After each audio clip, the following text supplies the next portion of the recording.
Hello guys, what's up, this is Rohan Singh and welcome to the YouTube channel. आज हम लोग rule number 4 को बनाने वाले हैं। देखो यार, दुनिया में दो चीजें होती है, एक होती है प्रूव करना और एक होता है बनाना, डिस्कवर करना। ठीक है, और दोनों में सिर्फ एक ही अंतर है। जब हम प्रूव कर रहे होते हैं ना, तो उसका फाइनल एक्सप्रेशन कह दो या आंसर कह दो, हमें मालूम होता है। बट आज हम इस वीडियो के अंदर रूल नंबर 4 को बनाएंगे, बेसिक कंसेप्ट देखेंगे कि क्या होता है इसके अंदर। ठीक है, सबसे पहली चीज मैं आपको बताना चाहूंगा कि यार अपने साथ एक कॉपी रख लीजिए, क्योंकि यार इसके अंदर बहुत सारे कांस्टेंट हैं, तो कैलकुलेशन भी ज्यादा होने वाली है। तो जो कुछ भी मैं इस बोर्ड पर लिखता जाऊंगा उसको अपनी कॉपी पे अपनी भाषा में लिखते रहना।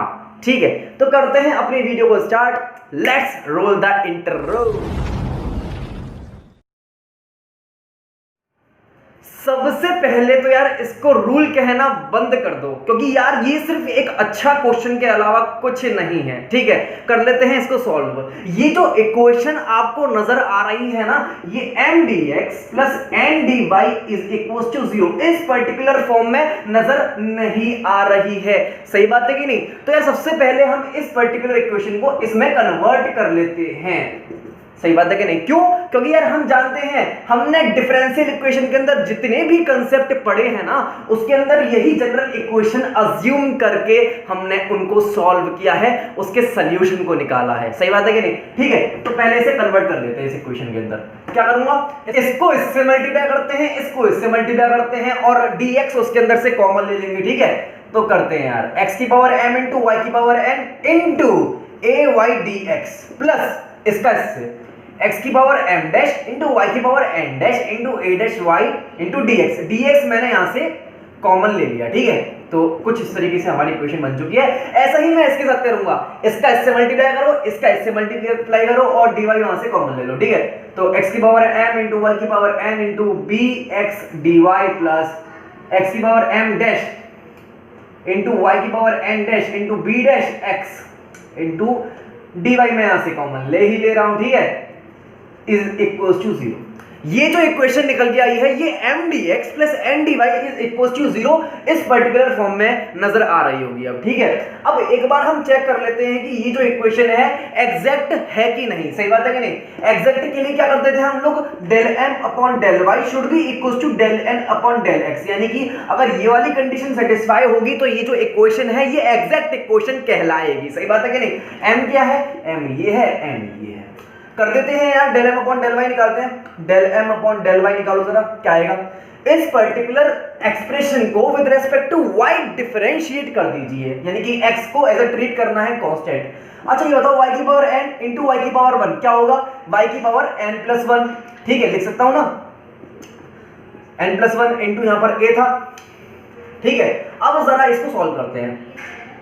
विद रेस्पेक्ट टू y करूंगा तो उसका डिफरेंशिएशन क्या आएगा, x की power m into n plus 1 into y की power n into a plus ऐसे ही मैं यहां पर भी करूंगा, y की पावर n डैश प्लस 1 आ जाएगा, तो x की power m dash into n dash plus 1 into a dash into y की पावर n डैश। सही बात है कि नहीं? ये हमारा del m upon del y निकल के आ चुका है। अब del n upon del x निकालो, ये हमारा n है, विद रेस्पेक्ट टू x से डिफरेंशिएट कर दो। x की पावर m इंटू x की पावर 1 क्या आएगा, x की पावर m प्लस 1, तो m प्लस 1 इंटू x की पावर m इंटू y की power n into b plus x की power m dash into x बराबर होगा x की पावर m डैश प्लस 1, तो m dash plus 1 into x की power m dash into y की power n dash into b dash, इसका partial differentiation आ जाएगा। सही बात है कि नहीं? अब यार ये अंधा भी देख के बता सकता है कि ये दोनों बराबर नहीं है, तो इस वजह से मैं कह सकता हूं कि ये जो इक्वेशन निकल के आई थी हमारी,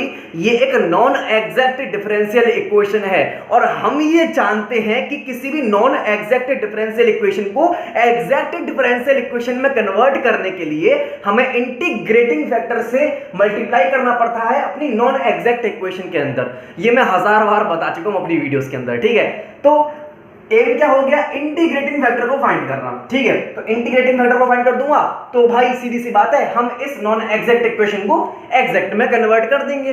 ठीक है, तो सबसे पहली चीज अब मैं आपको बहुत इंपॉर्टेंट चीज बताने वाला हूं कि यार इस वीडियो को कंटिन्यू करने के लिए आपको इंटीग्रेटिंग फैक्टर का बेसिक पता होना चाहिए। ठीक है, इंटीग्रेटिंग फैक्टर का बेसिक क्या होता है, इस वीडियो को देखिए, आपको बेसिक मालूम पड़ेगा इंटीग्रेटिंग फैक्टर का। ज्यादा बड़ी वीडियो नहीं है, ठीक है ना, इसको देखना 100%। इस वीडियो के अंदर हमने इंटीग्रेटिंग फैक्टर के एक एक्सप्रेशन निकाला था, डराइव किया था। वो बराबर था integrating factor is equal to e की power integration of F x d x into e की power integration of g y d Y.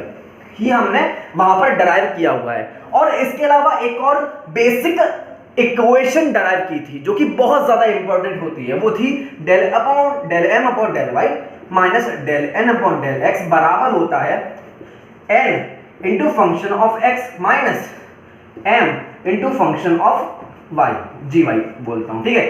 तो ये जो होती है ना, ये जो इक्वेशन है बेहद ही इंपॉर्टेंट इक्वेशन मानी जाती है। इसको भी मैंने डराइव किया है, और ना ही केवल डराइव किया है बल्कि इसको याद करने की एक छोटी सी ट्रिक भी बताई है, तो उसको देख लेना डेफिनेटली। इन दोनों इक्वेशन की मदद से हम इस इक्वेशन का इंटीग्रेटिंग फैक्टर को ज्ञात करेंगे। सही बात है कि नहीं? करता हूं स्टार्ट। देखो फिलहाल मैं इसे मिटा देता हूं। मैंने पहले आपको बोला कि यार जो कुछ भी मैं लिख रहा हूं उसके अंदर वो आप अपनी कॉपी पे तुरंत की तुरंत लिखते चले जाइए, ठीक है। तो इस वक्त मैं क्या निकालना चाह रहा हूं, del M upon del Y minus del N upon del X. क्योंकि यार मैं बहुत ज्यादा आलसी हूं तो सिंपली मैं यहां पे माइनस कर देता हूं। Del M upon del Y minus del N upon del X निकल के आ चुका है। Del M upon del Y minus del N upon del X इसके बराबर होगा। सही बात है कि नहीं? अब जरा इसे सॉल्व कर लेते हैं, थोड़ा बहुत इधर उधर ले जाते हैं, ठीक है। देखो x की पावर m इंटू वाई की पावर n, x की पावर m इंटू वाई की पावर n कॉमन ले लो जरा। x की पावर m इंटू वाई की power n into n plus 1 into a minus का ये m प्लस 1 इंटू b।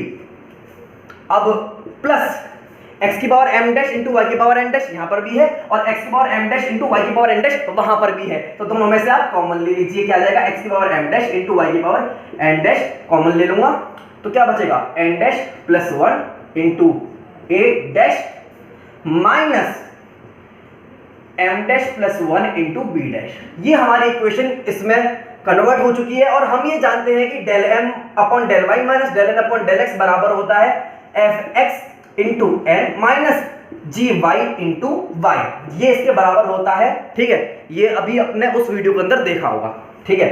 तो अब मुझे बताओ कि एफ एक्स इंटू एन क्या है? एन हमारे पास एक्चुअली यार मैंने इसे मिटा दिया था तो दोबारा मैंने लिख दिया है, ठीक है ना। अब देखो एफ एक्स इंटू एन, ये m है हमारा, ये n है हमारा। n इसके अंदर रखो, क्या है? b इंटू एक्स की पावर m इंटू वाई की power n into x plus x की power m dash into Y की power n dash into x into b dash. मैंने आपको पहले ही बताया थोड़ी बहुत कैलकुलेशन है इसके अंदर, तो थोड़ा बहुत पेशेंस रखिए आप भी। Minus del by G Y क्या है हमारे पास? सिंपली जी वाई लिख दो यहां पर, इंटू यहां पर था हमारा m हमारे पास ये है।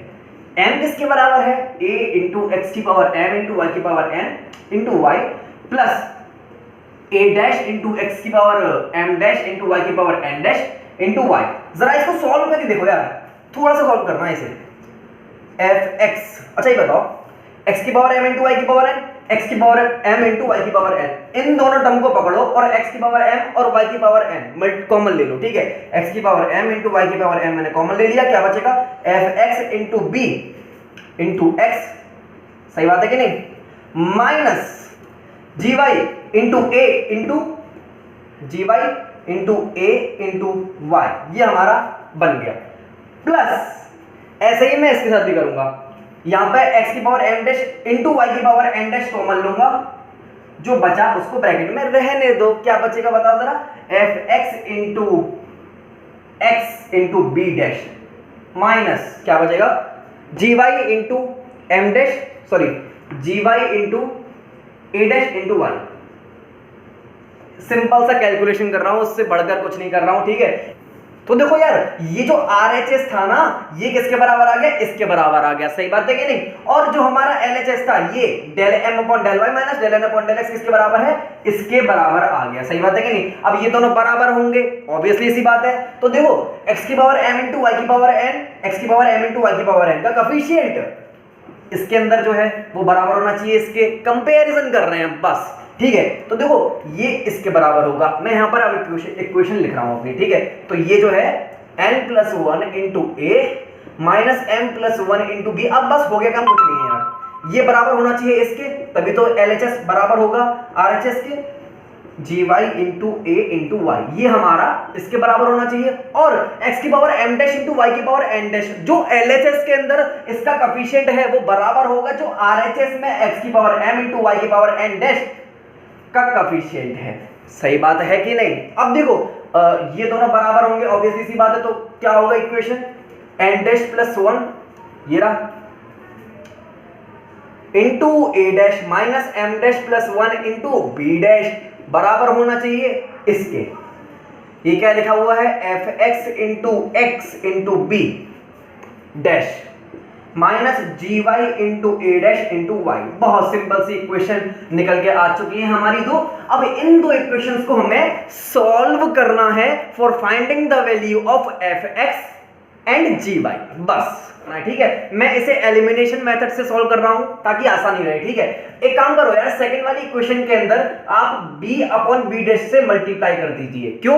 देखो यार, जब इसका मल्टीप्लाई इससे होगा तो b डैश से b डैश कैंसिल आउट हो जाएगा, तो b आ जाएगा यहां पर, इसकी जगह b आ जाएगा। ठीक है, और फिर क्या करूंगा, जो इक्वेशन बन के आएगी उसको 1 से माइनस कर दूंगा, है ना, तो वो कैंसिल आउट हो जाएगा। देखना यार कैसे कर रहा हूं मैं, इसका इससे मल्टीप्लाई करूंगा तो कैसी इक्वेशन बन जाएगी, देखो जरा, a dash into B upon B dash into N dash plus 1 minus B upon B dash, ये यहां पर बी डैश रखा हुआ है तो ये कैंसिल आउट हो जाएगा, इंटू एम डैश प्लस 1 बराबर होगा किसके, ये बी डैश से ये बी डैश कैंसिल आउट हो चुका है, क्या बचेगा, F x into B minus इसका इससे मल्टीप्लाई भी करना है, ऑब्वियसली सी बात है यार, a dash into B upon B dash into g Y into Y. ये हमारी इक्वेशन बनके तैयार हो चुकी है। अब चाहे से थर्ड इक्वेशन बोल दो, कोई सी भी इक्वेशन आपकी मर्जी हो बोल दीजिए। एक काम कीजिए, फर्स्ट को सेकंड माइनस कर दो यार इन दोनों इक्वेशन को, बस। क्या करना होगा देखो जरा, ये दोनों कैंसिल आउट हो जाएंगे, ऑब्वियसली सी बात है। अब इसको माइनस करना है, n plus 1 into a minus A dash b upon B dash into N dash plus 1, इसका इससे माइनस किया। अब इसका इससे माइनस करूंगा तो ये तो पॉजिटिव में कन्वर्ट हो जाएगा, प्लस का B M dash minus M dash plus 1 minus का ये तो है ही है एम प्लस 1 इंटू बी। कितना आसान है, जरा इसको यहीं पर ही अभी सॉल्व कर लेते हैं यार। ये बचेगा क्या, B M dash plus B minus M B minus B, ये कैंसिल आउट हो जाएगा तो बचेगा बी, यहां से कॉमन ले लूंगा तो एम डैश माइनस एम, ये आ जाएगा इसको सॉल्व करने के बाद। तो मैं डायरेक्टली लिख देता हूं ना, B into M dash minus M, ताकि यार ज्यादा बड़ा बड़ा ना लगे, छोटा सा ही निपट जाइए। ठीक है, अब ये दोनों तो कैंसिल आउट हो गए, ये बचे। अब ये माइनस कर रहा हूं क्योंकि, तो इस यहां पर पॉजिटिव साइन आ जाएगा, तो a dash b upon B dash into g Y into y minus का ये तो है ही है जी वाई इंटू ए इंटू वाई। एक काम करो, वाई इंटू जी वाई यहां से कॉमन आ रहा है तो कॉमन ले लेते हैं यार, Y into g Y common ले लिया, माइनस ए था यहां पर, वाई इंटू जी वाई। यहां पर भी थोड़ा बहुत एलसीएम ले लेते हैं, यहां पर बी डैश पहुंच जाएगा, सही बात है कि नहीं? ठीक है, यहां पर भी यार एलसीएम ले लेते हैं, कट जाएगा ये बी डैश, मैंने एलसीएम लिया, ठीक है, ये मैंने एलसीएम ले लिया, बस ये कैंसिल आउट हो गया। ठीक है, इसको इधर ले आओ, ये जो टर्म है ना इसको इधर ले आओ, क्या आएगा, a dash b minus a B dash, ये इधर ले आया बस, है ना। अब यहां से हमें जी वाई का एक्सप्रेशन मालूम पड़ेगा, वाई को भी नीचे ले आया यार, तुम कहो तो ले आए, जी वाई का एक्सप्रेशन आपको मालूम पड़ चुका है बहुत आसानी से। ठीक है, अब जी वाई का एक्सप्रेशन ये आपको काफी बड़ा दिखाई दे रहा होगा, इस वजह से मैं इस पूरे कांस्टेंट को, सबसे पहली बात तो ये कांस्टेंट होगा क्योंकि इसके अंदर सारे कांस्टेंट यूज हो रहे हैं, तो मैं इसको सिंपल सा बोल देता हूं के, सिंपल सा मैंने क्या बोला है, के का नाम बोल दिया है इसको। ठीक है, के भी एक कांस्टेंट ही है, तो इसको सॉल्व करने के बाद के आता है, तो के अपॉन वाई। ठीक है, किसके बराबर आ गया, जी वाई के बराबर आ गया। इसको अब किसी कोने पे लिख लीजिए, मैं यहां पर लिख लेता हूं ना, जी वाई क्या है, के अपॉन वाई। ठीक है, अब मैं इसको मिटा देता हूं यहां से, नहीं यार इसको नहीं मिटाना, इसकी जरूरत पड़ेगी, मैं यहां से इसको मिटा देता हूं, इसकी कोई जरूरत नहीं फिलहाल, है ना। अच्छा, x की वैल्यू निकालनी है, एलिमिनेशन मेथड लगा लीजिए आप, बहुत आसान है। ठीक है, क्या करता हूं, मैं इस इक्वेशन को a अपॉन ए डैश से मल्टीप्लाई कर देता हूं। क्यों, देखो जब ये इससे मल्टीप्लाई होगा तो a डैश से a डैश कैंसिल आउट हो जाएगा, तो a डैश की जगह a आ जाएगा। ठीक है, फिर इन दोनों को माइनस कर दूंगा, कैसे कर रहा हूं वो देखते हैं। जब मैंने a अपॉन ए डैश से मल्टीप्लाई कर दिया तो इक्वेशन क्या बन चुकी है, a डैश से a डैश कैंसिल होगा तो a into N dash plus 1 minus b dash into a upon a dash into M dash plus 1 बराबर होना चाहिए, किसके बराबर होना चाहिए, a into b dash into x upon a dash f x minus A dash से ये वाला ए डैश कैंसिल आउट हो चुका है, क्या बचेगा, सिर्फ ए बचेगा, ए into Y into g Y. बहुत सिंपल, मजा आ रहा है यार आपको। ये हमारी इक्वेशन बन चुकी है। फर्स्ट इक्वेशन से इस वाली इक्वेशन को फोर्थ इक्वेशन बोल दीजिए, ठीक है। इन दोनों को माइनस कर दीजिए, मतलब कि 1 माइनस 4, ठीक है। अब देखो इक्वेशन कैसे बन जाएगी, n plus 1 into a minus A into N dash plus 1। जब इसे आप सॉल्व करोगे तो क्या आएगा, A N plus A minus A N dash minus ए, है ना, ये कैंसिल आउट हो जाएगा। तो इसको मैं डायरेक्टली लिखूंगा यार, जैसा कि मैंने यहां पर भी किया था। तो A N minus N dash, ठीक है, A N minus N dash, इन दोनों को माइनस करने पे आया। अब इन दोनों को माइनस करूंगा तो ये प्लस का हो जाएगा, तो प्लस का b dash a upon a dash into M dash plus 1 minus का ये तो है ही है m प्लस 1 इंटू बी। ये हमारा LHS निकल के आ चुका है। अब RHS देख लेते हैं यार, जब ये माइनस होगा तो ये तो कैंसिल आउट हो जाएगा।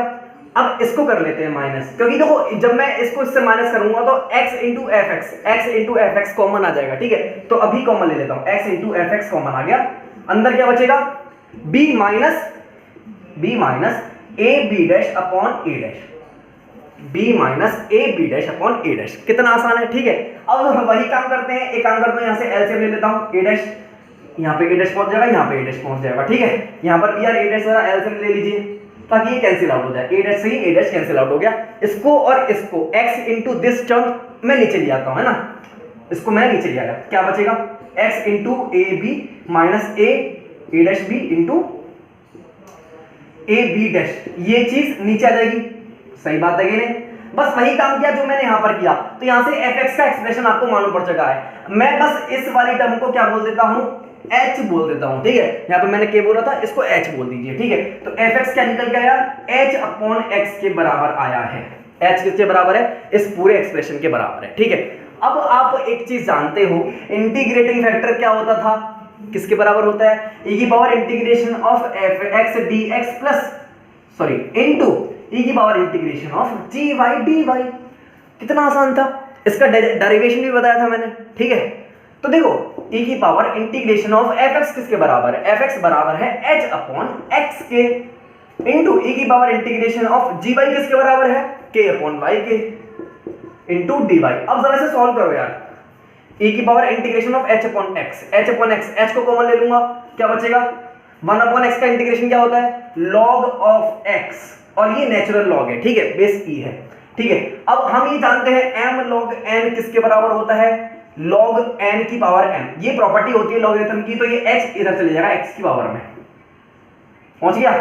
ऐसे ही मैं जब इसे सॉल्व करूंगा तो क्या आएगा, e की power integration of 1 upon y log y हो जाएगा, k कॉमन आ जाएगा, k उसकी पावर में चले जाएगा। वही काम कर रहा हूं जो यहां पर भी किया, log with base e into y की पावर k आ जाएगा, ठीक है।